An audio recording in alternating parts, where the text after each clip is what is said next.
Nunca olvidaré el sonido de los golpes en la puerta aquella mañana. 3 golpes secos, duros, que hicieron vibrar toda la casa. Eran las 6:20 y el sol apenas se asomaba por la ventana de la cocina. Mi hija todavía estaba en pijama, con el cabello despeinado, y mi hijo menor buscaba sus zapatos para ir a la escuela. Yo pensé que era el vecino, o tal vez un paquete. Pero cuando miré por la cortina y vi las chaquetas negras con las letras blancas, sentí como el aire se me escapaba del cuerpo. Immigration and Customs Enforcement. Leí esas palabras y todo dentro de mí se congeló. Mi esposa se acercó despacio, con los ojos abiertos como si hubiera visto un fantasma. No hablamos. Solo nos miramos. Yo supe en ese momento que algo muy grave estaba a punto de pasar. El primer grito fue el de mi hija. Cuando los agentes empujaron la puerta y entraron, ella se abrazó a mi pierna y empezó a llorar. Daddy, what's happening? No tuve palabras. Solo sentí un nudo en la garganta, tan fuerte que me dolía respirar. Uno de los agentes me ordenó levantar las manos. Lo hice. Sentí el frío del metal en mis muñecas, las esposas ajustándose, y ese sonido seco, como un cierre final de algo que no volvería a abrirse. Mi esposa gritaba que había un error, que yo no era un criminal, que tenía papeles en proceso. Pero ellos no escuchaban. Uno de ellos revisó los documentos sobre la mesa, otro caminó por la casa mirando cada rincón como si buscara drogas o armas. Todo lo que encontró fue el dibujo de mi hijo en el refrigerador, con mi nombre escrito torcido en crayón. Papá, mi héroe.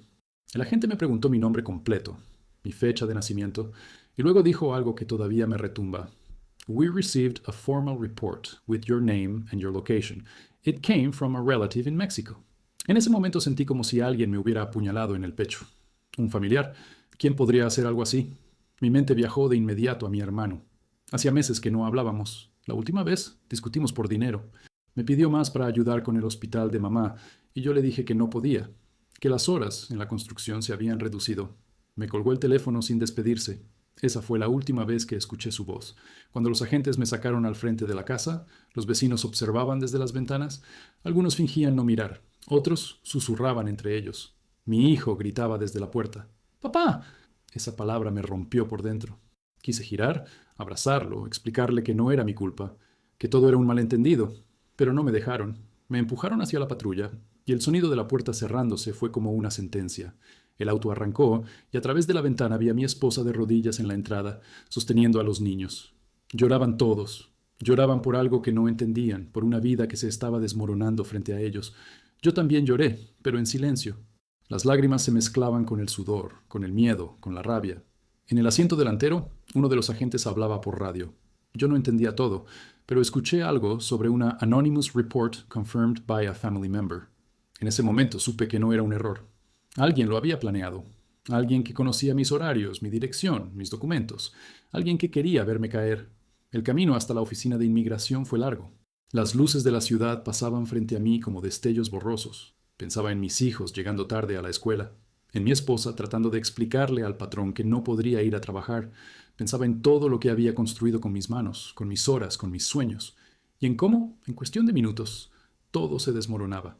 Cuando llegamos al edificio, el agente abrió la puerta y me dijo, "This is just a process, sir. Cooperate and you'll be fine." No lo creí. Sabía que nada estaría bien.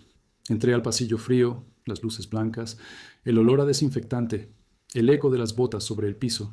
Me tomaron las huellas, las fotos, y me dieron un número en lugar de mi nombre.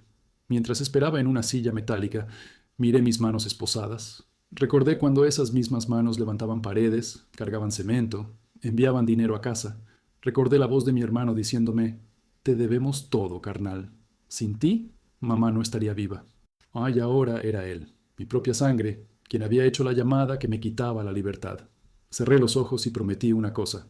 Si salía de allí con vida, contaría mi historia. No por venganza, sino para que nadie más confiara ciegamente, ni siquiera en su propia familia. Porque a veces la traición más cruel no viene de un enemigo, viene de quien más amaste y de quien juraste proteger. Cuando crucé la frontera por primera vez, en el verano de 2011, el sol era tan fuerte que parecía quemar el alma. Tenía 28 años, una mochila vieja y el número de mi primo escrito en un papel arrugado.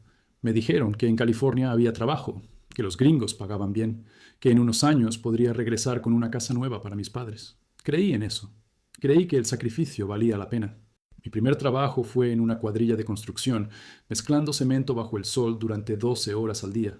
No hablaba inglés, Apenas sabía decir sorry y water. A veces el capataz gritaba cosas que no entendía y yo solo asentía, con la cabeza baja, esperando que no me despidiera. En los primeros meses dormía en un colchón inflable en el garaje de un amigo. Ahorraba cada dólar posible. Comía arroz, frijoles y tortillas casi todos los días. No importaba. Cada viernes, cuando enviaba el dinero por Western Union, sentía que todo tenía sentido. Al principio, mi hermano era quien recogía el dinero en México. Me mandaba mensajes agradeciendo. Llegó, carnal. Mamá pudo pagar las medicinas. A veces mandaba fotos de la casa en reparación, de las paredes pintadas, del techo nuevo. Yo las miraba en el celular mientras descansaba en el camión después del turno. Me sentía orgulloso, útil, parte de algo más grande que mi propio cansancio. Pasaron los años. Cambié de trabajo, conseguí un patrón más justo, aprendí inglés básico, me casé con una mujer salvadoreña que conocí en la iglesia. Tuvimos 2 hijos y rentamos una casa pequeña, con jardín. Los domingos asábamos carne y poníamos música mexicana. Era mi manera de recordar quién era. Pero incluso en esos momentos felices mi vida giraba alrededor del trabajo. No podía enfermarme, no podía faltar. Cada día era una batalla silenciosa por no ser visto demasiado, por no llamar la atención de nadie. Vivir sin papeles es como caminar con una sombra encima, una sombra que no desaparece ni siquiera con el sol. En 2015 logré enviar suficiente dinero para comprar un terreno en mi pueblo. Mi hermano me llamó esa noche llorando de emoción. Lo hicimos, carnal. Vas a tener dónde volver. Su voz sonaba sincera y por un momento volví a sentir que éramos el mismo equipo de cuando éramos niños, corriendo descalzos en la tierra seca. Pero con el tiempo, algo cambió. Las llamadas se hicieron más frías. Me pedía más dinero, siempre con nuevas razones. Que el techo se había roto otra vez, que mamá necesitaba otro tratamiento, que había que arreglar los papeles de la tierra. Yo confiaba. A veces me endeudaba aquí para enviar más allá. Mi esposa me decía que debía guardar algo para nosotros, para el futuro de los niños, pero yo le respondía que mi familia allá también era mi responsabilidad.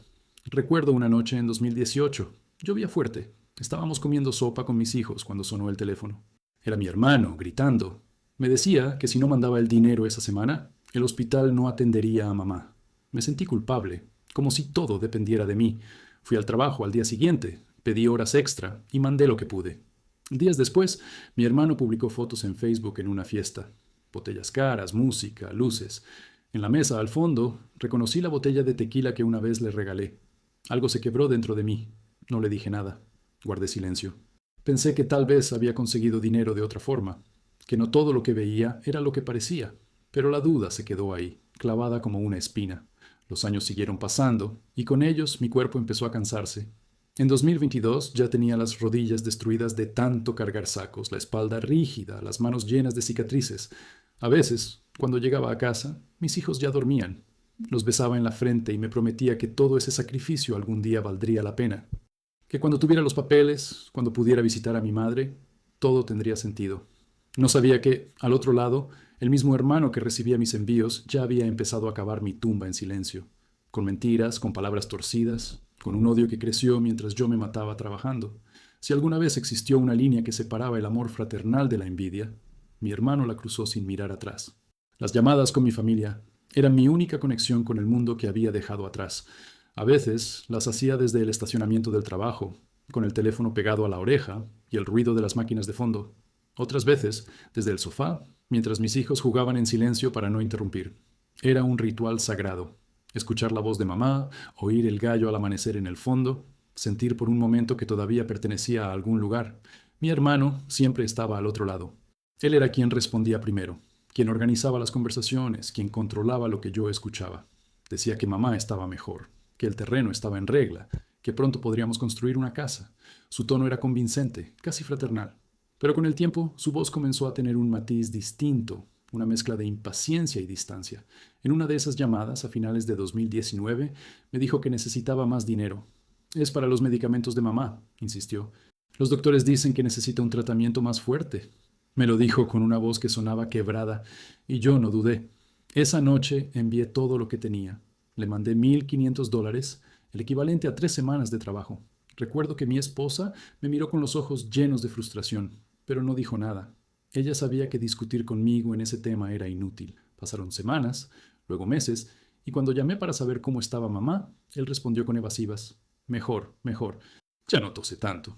Pero nunca la ponía al teléfono. Decía que estaba dormida, que no se sentía con fuerzas. En el fondo, Algo me decía que había mentiras flotando entre esas palabras, pero yo quería creer, porque creer era más fácil que aceptar que mi propio hermano pudiera estar engañándome. En 2020, cuando la pandemia llegó, las llamadas se hicieron más raras. Él me decía que todo estaba difícil, que los precios subían, que la gente se moría en los hospitales. Me pidió ayuda de nuevo, esta vez para reparar el pozo de agua del pueblo. Mandé el dinero. No una, sino 2 veces. Después supe, por la esposa de un primo, que el pozo nunca se arregló y que mi hermano había comprado una moto nueva. Aún así, seguí enviando. En cada conversación había una historia nueva, una urgencia, una excusa perfecta. Los niños de aquí no tienen útiles, decía. Papá necesita una silla nueva. O si ayudas ahora, la próxima vez, no te pediré nada. Pero siempre había una próxima vez. Una noche de diciembre, justo antes de Navidad, decidí llamarlo sin avisar. Eran casi las 10 de la noche aquí, y allá todavía no amanecía. Contestó con voz adormecida. ¿Qué pasó, carnal? Le dije que quería hablar con mamá. Se hizo un silencio incómodo. Está dormida, respondió al fin. Pero en el fondo de la llamada escuché risas, música y el sonido de botellas chocando. ¿Dónde estás?, le pregunté. En casa de un amigo, contestó rápido. Su tono cambió. ¿Qué? ¿Ahora me vas a controlar? Sentí una punzada en el pecho. No era la primera vez que hablábamos así, pero esa vez fue distinta. No te estoy controlando, le dije. Solo quiero saber cómo están. Te mando dinero cada semana. Él rió, una risa seca, amarga. Sí, me mandas dinero, pero crees que eso te hace mejor que nosotros. Y colgó. Esa llamada marcó algo. Fue como si el lazo que nos unía empezara a deshilacharse. Intenté volver a llamarlo, pero no contestó. Pasaron días sin saber de él. Cuando finalmente respondió, su tono era completamente diferente. Frío, cortante, casi hostil. Me dijo que no tenía tiempo para hablar, que estaba ocupado, que no podía depender de mí para todo. Yo trataba de entenderlo. Pensaba que el estrés, la pandemia, el encierro, todo eso lo estaba cambiando. Pero había algo más, algo oscuro que crecía en silencio. A veces sentía que me odiaba por haberme ido, por haber encontrado una vida mejor, aunque yo nunca dejé de pensar en ellos. En 2021, cuando finalmente pude ahorrar para los papeles de residencia, lo llamé emocionado. Hermano, pronto podré visitarlos legalmente, le dije. Su respuesta fue un silencio largo, incómodo. Luego murmuró, ya no hace falta que vengas. Esa frase me hirió más que cualquier otra cosa. ¿Qué dices?, pregunté. Nada, nada, respondió rápido. Solo digo que mamá está bien y no quiere que te preocupes. Pero su voz ya no era la misma. Sonaba a rencor, a celos, a una herida que yo no sabía que existía. Esa fue la última llamada en la que escuché algo parecido a cariño. Después de eso, todo cambió. Mis mensajes se quedaron sin respuesta, los audios sin abrir. En mi cumpleaños no llamó. Y cuando finalmente supe de él, fue por los agentes que tocaron a mi puerta con una orden en la mano. El número que había guardado en mi teléfono como hermano fue el mismo que usaron para ubicarme. Fue a mediados de 2022 cuando mi hermano me llamó con un tono que no escuchaba desde hacía años. Sonaba amable, casi afectuoso, como si quisiera borrar los meses de distancia entre nosotros. Carnal, necesito un favorcito, nada complicado, me dijo. Yo estaba en el trabajo, con el ruido del taladro de fondo y apenas podía oírlo. Le pedí que me enviara un mensaje, pero insistió en hablar por teléfono. Es mejor explicarlo, para que no se malentienda. Esa frase me pareció extraña. Desde hacía tiempo, él no se preocupaba por malentendidos, pero su voz sonaba convincente y yo, como siempre, elegí creer. Dijo que necesitaba que firmara unos documentos que le ayudarían a regularizar una propiedad a mi nombre, para que todo estuviera seguro si algún día regresabas. Me explicó que el terreno que yo había comprado en México, con todos esos años de sacrificio, aún no estaba legalmente registrado, que alguien debía ser el responsable formal y que él podía hacerlo si yo le mandaba una autorización firmada. No sospeché nada, al contrario, me emocionó pensar que por fin todo tendría mi nombre, que lo que había construido desde lejos por fin sería mío en papel. Esa noche me senté en la mesa de la cocina y revisé el documento que me envió por correo electrónico. Era un archivo escaneado, con sellos, firmas y letras que apenas entendía. Mi esposa lo miró conmigo. Esto no me da buena espina, me dijo en voz baja, pero yo solo sonreí y respondí, es mi hermano, no me haría daño. Firmé el documento y se lo envié de vuelta. Lo hice sin pensar, con esa confianza que solo se tiene con alguien que lleva tu misma sangre. No sabía que en esas páginas había algo más, algo que me pondría en la mira del gobierno meses después. Pasaron semanas, todo parecía normal. Hablamos un par de veces más, pero su tono volvió a cambiar. Cada vez estaba más frío, más evasivo, hasta que una noche me escribió por WhatsApp. Gracias por confiar en mí, carnal. Vas a ver que todo saldrá bien. Ese fue su último mensaje antes de desaparecer otra vez. Yo no sabía que el favorcito había sido el inicio de mi desgracia. Con el tiempo supe, por los papeles que me mostraron los agentes, que el documento que firmé no era una simple autorización. Era una declaración en la que, sin saberlo, yo confirmaba haber recibido dinero de fuentes ilegales para comprar propiedades en México. Una trampa perfecta. Él había usado mi firma para justificar depósitos y movimientos de dinero que en realidad eran suyos. Y cuando las autoridades comenzaron a investigar, él fue el primero en ofrecer cooperar. Pero eso lo supe después. En ese momento yo solo sentía algo raro en el aire. Una sensación que no podía explicar, como si algo oscuro estuviera a punto de caer sobre mí. Mi esposa lo notaba. Me decía que debía llamar a un abogado, que revisáramos los papeles, que no confiara tanto. Pero yo, cansado de todo, solo quería creer que mi hermano todavía era mi hermano. En julio de ese mismo año, recibí una llamada inesperada. Era una mujer que decía trabajar en una oficina del consulado. Me preguntó si podía confirmar mi dirección y mi número de identificación. Dijo que había una investigación abierta relacionada con mis movimientos financieros. Me quedé helado. Debe haber un error, respondí. Ella fue cortés, pero su tono era firme. Solo queríamos confirmar la información. Gracias por su tiempo. Y colgó. Esa noche no pude dormir. Me quedé mirando el techo, escuchando el sonido del ventilador y el corazón latiendo demasiado fuerte. En mi cabeza resonaban todas las veces que había confiado ciegamente, todas las veces que había ignorado las señales. Mi esposa se dio vuelta en la cama y me abrazó. Dime la verdad, susurró. ¿Estás seguro de que tu hermano no está jugando contigo? No supe qué responder, porque en el fondo algo dentro de mí empezaba a dudar. Algo me decía que la traición no venía de un desconocido, sino de quien más amaba. Al día siguiente intenté llamarlo. No respondió. Le mandé mensajes, audios, correos. Nada. Su número seguía activo, pero no contestaba. Empecé a revisar todo lo que le había enviado. Los recibos, las transferencias, los correos. Había un patrón que antes no veía. Todo el dinero iba a su cuenta, no a la de mamá, no a la del hospital, ni a ninguna institución. Todo terminaba en él. Esa misma semana, uno de mis compañeros de trabajo, un guatemalteco que también había tenido problemas con su familia, me dijo una frase que nunca olvidé. A veces el que te abraza es el mismo que te empuja al precipicio. No lo entendí del todo hasta que fue demasiado tarde, porque lo que yo pensaba que era un simple favor de hermano terminó siendo la herramienta con la que me condenó. Los rumores comenzaron como un eco lejano, algo que uno no quiere creer, pero que poco a poco se mete en la sangre. Fue una tía quien me escribió primero por Facebook, con esas palabras que cambian el ritmo del corazón. Tu hermano anda diciendo cosas feas de ti, mi hijo. Me quedé mirando la pantalla, sin entender. Respondí con un simple ¿qué cosas? Pero ella tardó en contestar. Finalmente escribió que te olvidaste de la familia, que mandas dinero para presumir, no por amor, que ahora te crees gringo. Me quedé en silencio, mirando esas líneas como si fueran una broma cruel. Cerré la aplicación y me fui al trabajo, tratando de no pensar. Pero esa noche, otra persona del pueblo me envió un mensaje parecido. Luego otra más. Todos decían lo mismo, que mi hermano hablaba mal de mí, que me culpaba por no haber regresado cuando mamá estuvo enferma, que decía que yo solo servía para mandar dinero, no para estar. Esa frase me dolió más que cualquier otra cosa, porque era cierto que no estaba allá, que no pude abrazarla cuando tuvo fiebre, ni llevarla al hospital, ni verla reír como antes, pero todo lo que hacía aquí era por ella, por todos ellos. Me levantaba a las 5, llegaba de noche, con las manos rotas, y aún así mandaba dinero cada semana. No por ego, sino por amor. Durante días no pude pensar en otra cosa. La traición empezaba a tomar forma, aunque aún no sabía su tamaño. Mi esposa me observaba desde la cocina, sin decir nada, pero con esa mirada que todo lo entiende. Una noche, mientras cenábamos, me preguntó, ¿y si tu hermano está celoso? A veces la gente no soporta ver que a otro le va bien. Negué con la cabeza. Es mi sangre, dije. No haría algo así, pero mi voz sonaba débil, incluso para mí. Decidí llamarlo. Quería escuchar su versión, aclarar las cosas. Cuando por fin respondió, su voz era seca, sin una gota de afecto. ¿Qué quieres?, me dijo.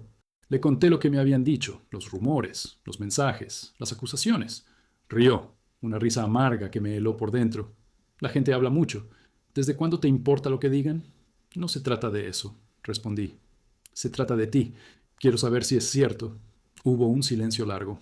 Luego escuché su respiración pesada, como si estuviera cansado de fingir. ¿Sabes qué, carnal?, dijo finalmente. Allá todos piensan que te olvidaste, que te crees mejor que nosotros. Y tal vez tienen razón. No sentí un golpe en el pecho. ¿Eso piensas tú también? Pregunté. Pienso que te fuiste, que nos dejaste, y que ahora actúas como si fueras un salvador. ¿Sabes cuántas veces mamá lloró por ti? No supe qué responder.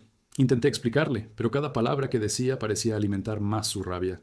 Yo no me fui para olvidarlos, le dije. Me fui para ayudar. Todo lo que tengo lo comparto con ustedes. Él soltó una carcajada. Sí, claro. Nos mandas migajas y crees que eso te hace un héroe. La llamada terminó con un silencio que dolía. No hubo insultos, pero hubo algo peor. La sensación de que mi hermano ya no me veía como familia, sino como un enemigo. Esa noche me quedé despierto, mirando las luces del techo. Afuera, el viento movía las ramas del árbol del jardín, y pensé en cómo el tiempo cambia todo sin que uno lo note. Las semanas siguientes fueron pesadas. Cada vez que llamaba a casa, él no respondía. Si contestaba mamá, él pasaba por detrás y escuchaba su voz murmurando algo. Se volvió un fantasma, un enemigo invisible que no atacaba de frente, pero sí con palabras que envenenaban todo. En marzo del año siguiente, un amigo del pueblo me escribió desde su cuenta nueva.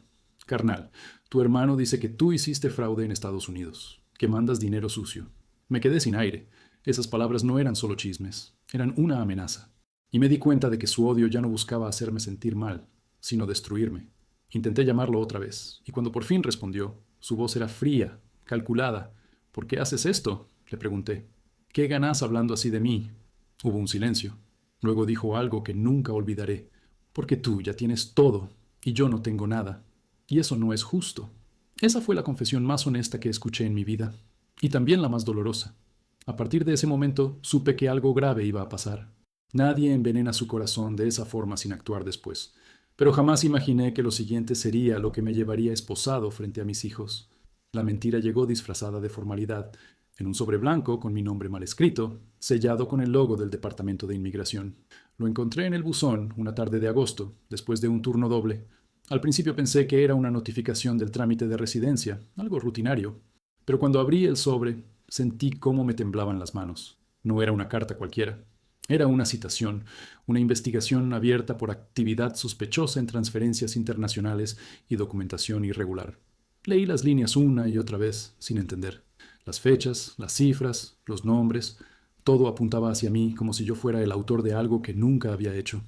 Corrí hacia la cocina, donde mi esposa preparaba la cena. Le mostré la carta sin poder hablar. Ella la leyó en silencio. Luego me miró con una mezcla de miedo y rabia. ¿Qué es esto? Susurró. No supe qué decir. Sentía el cuerpo frío, como si toda la sangre se hubiera ido. Lo primero que pensé fue en el documento que firmé meses antes, ese que mi hermano me envió para regularizar el terreno. Algo dentro de mí sabía que todo venía de ahí. Esa noche no dormimos. Llamé a un amigo que trabajaba con un abogado de inmigración.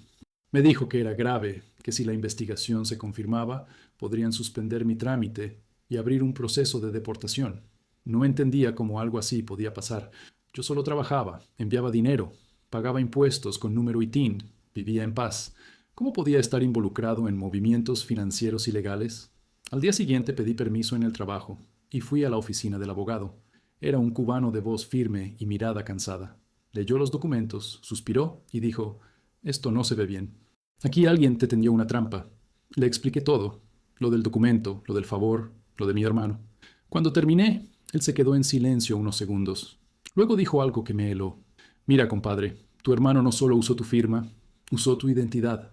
En los papeles aparecía mi nombre vinculado a una transferencia grande desde Estados Unidos hacia México, con notas que decían compra de propiedad y fondos compartidos. Pero la cuenta receptora no era la mía, era la de él. Mi abogado levantó la vista y me dijo: «Él te denunció primero. Dijo que tú lo estafaste». Me quedé sin aire. Sentí un zumbido en los oídos, como si todo se apagara alrededor. «¿Mi hermano?», pregunté, apenas en un hilo de voz. «Sí», dijo el abogado. «Y lo peor es que su declaración está firmada ante una oficina local en México. Es oficial. Salí de esa oficina con el mundo derrumbándose sobre mí. Caminé sin rumbo por las calles con el papel doblado en la mano, como si al romperlo pudiera borrar todo. Llamé a su número. Sonó una vez, dos, tres, y nada. Le dejé un mensaje de voz. «¿Qué hiciste, hermano? Dime que esto es un error». No hubo respuesta. Esa noche mis hijos notaron que algo andaba mal. El mayor me preguntó por qué estaba triste.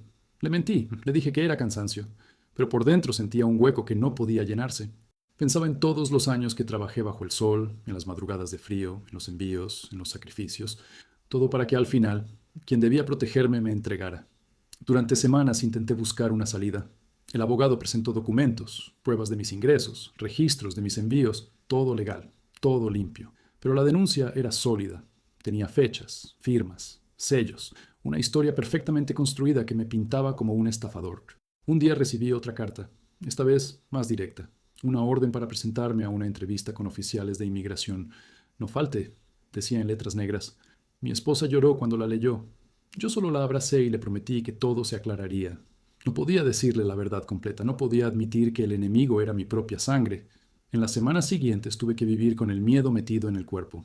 Cada sirena que sonaba en la calle me hacía mirar por la ventana. Cada número desconocido en el teléfono me aceleraba el corazón. No podía concentrarme en el trabajo, no podía dormir.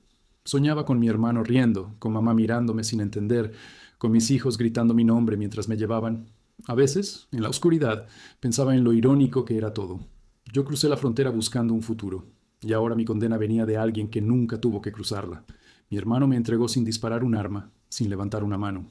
Lo hizo con papeles, con palabras, con una mentira escrita en tinta.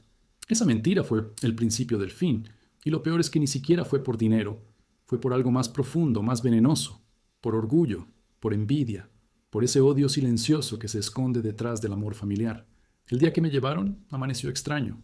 Era un jueves gris, con un cielo que parecía de metal. Me levanté antes del amanecer, como siempre. Preparé el café, puse pan en la tostadora y desperté a los niños. Todo parecía normal, pero dentro de mí había una inquietud que no sabía explicar. La carta de la entrevista seguía sobre la mesa, arrugada, manchada de café. La había leído tantas veces que ya me sabía cada palabra de memoria. Mi esposa me dijo que debía ir, que esconderme no serviría de nada, pero yo tenía miedo, miedo de no volver. Aún así, me convencí de que si decía la verdad, todo se aclararía. Me puse la camisa azul que usaba para ocasiones importantes, aquella que ella siempre planchaba con cuidado. Quería verme digno, aunque por dentro me sintiera roto. A las 7:30 salí de casa. El aire estaba pesado, y mientras cerraba la puerta escuché a mis hijos reír desde la sala. No sabía que esa sería la última vez que los vería por meses. Caminé hasta la esquina donde siempre pasaba el bus, pero no alcancé a subir. Una camioneta blanca se detuvo frente a mí y antes de que pudiera reaccionar, 2 hombres bajaron mostrando placas metálicas. Immigration Enforcement, sir, we need to talk. No tuve tiempo de correr. No tenía a dónde ir.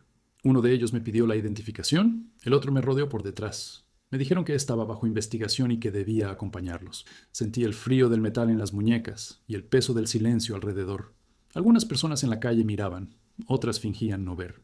En ese instante, todo lo que fui se redujo a un número, a un caso más. Mientras me subían al vehículo, mi teléfono cayó al suelo. Sonó una notificación, un mensaje de mi esposa. Avísame cuando llegues, te amo. No pude responder. Me quedé mirando el teléfono a través del vidrio mientras la camioneta arrancaba, y lo último que vi fue a un vecino recogiendo el aparato y mirándome con compasión. El camino hacia el centro de detención fue largo y silencioso. En el asiento delantero, los agentes hablaban entre ellos como si yo no existiera. El más joven revisaba una carpeta. De pronto, escuché mi nombre completo y algo que me heló. Anonymous report filed by a relative. The source was confirmed. Cerré los ojos. Ya no necesitaba escuchar más. El vehículo olía a plástico y sudor. Las esposas me cortaban la piel. Miraba las luces pasar por la ventana y recordaba cada turno de trabajo, cada dólar enviado, cada noche en que me prometí que todo valdría la pena. Y ahora todo terminaba así, con una traición firmada por alguien que compartía mi apellido. Cuando llegamos, me bajaron sin decir palabra. El edificio era enorme, gris, sin ventanas. Dentro, el aire estaba helado. Me tomaron las huellas. Me hicieron quitar los cordones de los zapatos. Me revisaron los bolsillos. Un oficial me preguntó si quería hacer una llamada. Di el número de mi esposa. Cuando por fin respondió, solo alcancé a decir, «Estoy detenido». Ella gritó mi nombre entre lágrimas, y luego la llamada se cortó. Me dieron un uniforme naranja, una manta fina y un número, el mismo que escribirían en todos los papeles de mi caso. Ya no era Juan, ni hermano, ni padre, ni esposo. Era solo Detainee 427B. Esa primera noche en la celda fue interminable. El frío era insoportable. En la litera de arriba, un hombre guatemalteco rezaba en voz baja. En la de al lado, otro lloraba pidiendo ver a su hija. Yo no dije nada, solo miraba mis manos, pensando en todas las veces que construyeron casas para otros, mientras la mía se desmoronaba desde adentro. Pasaron los días y las horas se confundían. No había relojes, ni ventanas, solo luces que nunca se apagaban. A veces nos llevaban a una sala donde un oficial leía nombres. Algunos hombres salían y no volvían. Nadie decía a dónde iban. Una tarde me llamaron a una entrevista. El oficial hablaba con tono neutro. Me mostró documentos, fotografías, movimientos bancarios. Cada página era una acusación. Me preguntó si conocía a la persona que aparecía como denunciante. Miré el nombre impreso. Miguel Suárez. Mi hermano.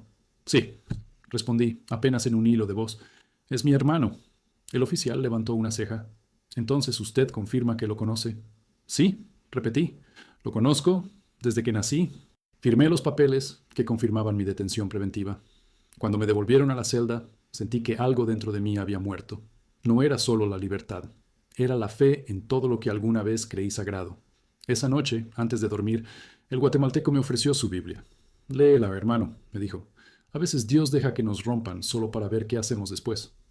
No le respondí. Solo abrí el libro al azar y mis ojos cayeron sobre una frase que parecía escrita para mí. El enemigo no siempre viene de fuera. A veces duerme bajo tu mismo techo. Y ahí supe que nada volvería a ser igual. Los días en el centro de detención se mezclaban como un largo invierno sin calendario.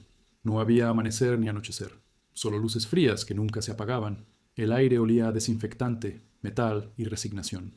Cada paso que daba resonaba en los pasillos, como si el eco me recordara que estaba atrapado en un lugar donde el tiempo no existía. Nos despertaban a las 5 de la mañana con una voz metálica que salía de los altavoces. Wake up breakfast.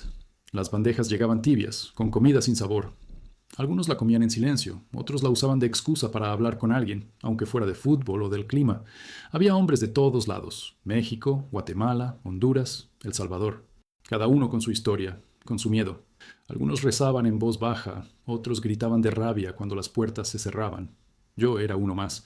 Me sentaba en la esquina, mirando el techo, tratando de recordar el olor del café de mi casa, las risas de mis hijos, la voz de mi esposa. Me aferraba a esos recuerdos como si fueran oxígeno. A veces los guardias pasaban gritando números, y uno de esos números era el mío. Nunca decían el nombre, solo números. Era como si todos fuéramos piezas de un inventario. Un día me llamaron para hablar con un abogado público. Era joven, de mirada amable. Me dijo que mi caso era complicado. Su hermano presentó declaraciones juradas en su contra. Dice que usted usó su nombre para abrir cuentas y mover dinero ilegal. Las pruebas son débiles, pero su palabra pesa porque él es ciudadano mexicano y usted no. Me quedé mirando el suelo. No podía creer que lo repitiera sin dudar, sin una sombra de culpa. ¿Y mi madre? Pregunté. ¿Sabe algo de esto? El abogado suspiró. Dijo que su madre está enferma y que prefiere no involucrarse. Esa frase me partió el alma. Mi madre, mi vieja, la mujer por la que trabajé años, no decía nada. O no podía, o no quería. Me sentí completamente solo. Esa noche no pude dormir. En la celda, un salvadoreño que llevaba 6 meses ahí me dijo: cuando uno entra aquí, hermano, aprende quién está con uno y quién no. Lo demás se queda allá afuera. Había algo de sabiduría en esas palabras. Con el tiempo, dejé de esperar llamadas. Las primeras semanas mi esposa me llamaba todos los días, llorando, prometiendo que haría lo que fuera para sacarme. Pero después las llamadas se hicieron más cortas, más distantes, no por falta de amor, sino por agotamiento. La vida seguía afuera y yo ya no formaba parte de ella. Los guardias nos daban 10 minutos de patio al día. El cielo se veía lejano, cortado por alambradas. A veces me quedaba parado mirando las nubes moverse despacio, imaginando que eran mis pensamientos tratando de escapar. Una vez, un hondureño me dijo en voz baja: a mí también me delató un familiar, mi primo, todo por unos $. Nos miramos sin decir más. No hacía falta. En ese lugar, la traición era una moneda común. En el comedor, los hombres compartían historias como si fueran cicatrices. Uno contaba cómo lo detuvieron en una redada mientras compraba pan. Otro, cómo lo denunciaron sus propios compañeros de trabajo. Pero lo mío era distinto. Lo mío venía del corazón de mi propia sangre. Y esa era una herida que no se cerraba. Había noches en que escuchaba llantos detrás de las paredes, gritos ahogados, oraciones, promesas hechas al aire. Yo también hablaba con Dios, aunque no sabía si me escuchaba. Le preguntaba por qué. ¿Por qué alguien a quien amé tanto me había entregado? ¿Por qué me dejó construir una vida entera solo para verla derrumbarse con una llamada?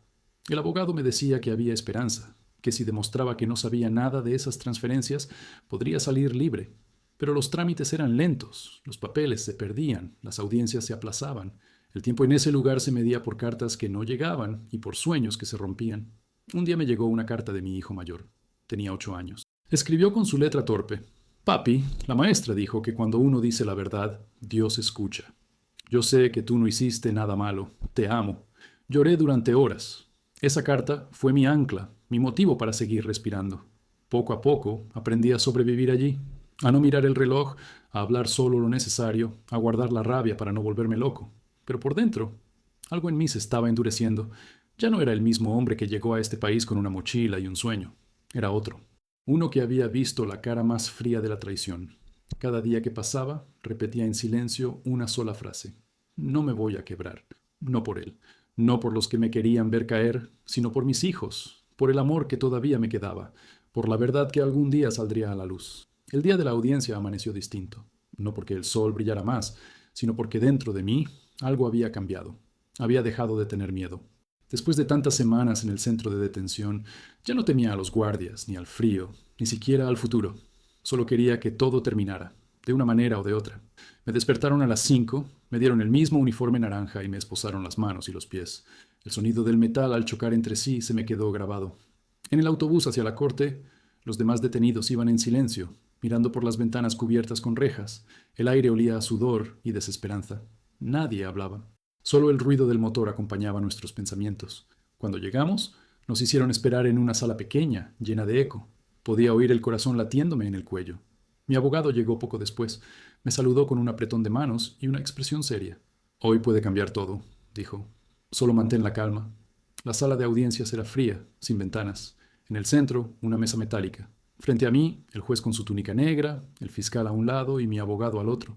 Me sentaron frente a todos, como si estuviera en un escenario donde el público ya conocía el final. Me pidieron que dijera mi nombre, mi país de origen, mi dirección. Todo se escuchaba en inglés, pero las palabras parecían venir de otro mundo. El juez empezó a leer las acusaciones: fraude, falsificación de documentos, uso indebido de identidad. Sentí que cada palabra era una piedra cayendo sobre mí. El abogado pidió permiso para hablar. Presentó mis comprobantes de trabajo, mis recibos de pago, las remesas, los testigos. Dijo que yo había sido víctima de una manipulación familiar, de una denuncia falsa, de un acto de venganza. El fiscal no parecía convencido. Tenemos una declaración firmada por el hermano del acusado, un ciudadano mexicano, que asegura haber sido estafado. El juez asintió. ¿El testigo está presente?, preguntó. Y ahí, por primera vez en más de un año, lo vi. Mi hermano. Entró a la sala con una camisa blanca y el mismo gesto altivo que tenía de niño cuando conseguía algo que yo no. Mi respiración se cortó. No podía creerlo. Él evitó mirarme. Caminó hasta el estrado, juró decir la verdad y se sentó frente al juez. El fiscal comenzó las preguntas. ¿Puede confirmar que el acusado usó su nombre para fines ilegales? Sí, respondió sin temblar. Mi hermano me pidió ayuda para mover dinero y después me dejó con los problemas. ¿Tiene pruebas? Sí. Los documentos que entregué. Mentía con una facilidad que dolía. Cada palabra suya era una puñalada más. Yo lo miraba y solo veía un rostro vacío, sin culpa, sin amor. Quise gritar, pero el abogado me apretó el brazo. No digas nada, susurró. Confía. Entonces ocurrió algo inesperado. El juez pidió revisar los documentos originales. El fiscal los entregó. El abogado se levantó y pidió que se verificaran las firmas. Su señoría, dijo, estas no coinciden con las registradas en la documentación oficial de mi cliente. Tenemos pruebas forenses que demuestran que fueron falsificadas. El silencio llenó la sala. El juez miró los papeles. Luego me miró a mí. ¿Está usted afirmando que su hermano falsificó su firma? Mi abogado asintió. Así es. Además encontramos registros de que el denunciante, el hermano, recibió transferencias a su nombre justo después de presentar la denuncia. Tenemos las fechas y los montos. El fiscal revisó los documentos con rapidez. Mi hermano empezó a sudar. Por primera vez, su voz se quebró. Eso no es cierto. Él me dijo que lo hiciera, que era un favor. El juez lo interrumpió. ¿Puede demostrarlo? No tengo cómo, respondió, evitando mi mirada. El juez se recostó en su silla y guardó silencio unos segundos que parecieron eternos. Finalmente, habló. Este caso tiene contradicciones graves. No puedo proceder con una deportación basada en pruebas tan inconsistentes. El acusado será liberado bajo supervisión mientras se investiga la falsificación. Las palabras me golpearon como un rayo. Liberado. No podía creerlo. Sentí las lágrimas subirme por dentro, pero no las dejé salir. Solo bajé la cabeza. Mi hermano me miró por fin, pero su rostro estaba pálido, vacío. En sus ojos ya no había odio, solo miedo. Cuando los guardias me sacaron de la sala, el abogado me susurró. Ganamos tiempo. No libertad total, pero es un comienzo. Asentí, sin poder hablar. Al salir, el aire libre me pareció distinto. Tenía el olor que había olvidado, el de la esperanza. El sol me quemaba la piel, y por primera vez en mucho tiempo agradecí sentir dolor.